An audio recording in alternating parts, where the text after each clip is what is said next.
pirmadienis, tai kaip visą laiką toksai karštas, darbelio kaip kiaulė papjovus, bet ką mes einam pasižiūrėti bambaliuką.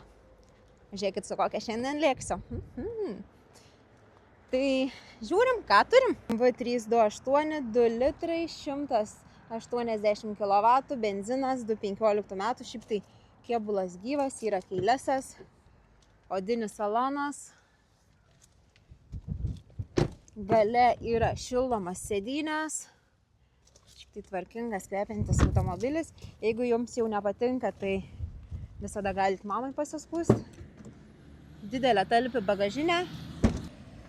Toliau, kažkas čia atsidarė. Nu ir ką?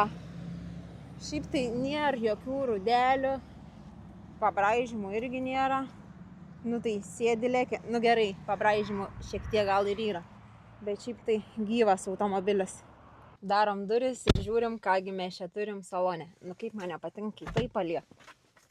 Turim multifunkcinį vairą, turim autopilotą, rida 199 000, turim navigaciją, galim telefoną prisijungti, šildomas sėdynės, 2 zonų klimato kontrolė, sport eko režimai, turim stoglangį,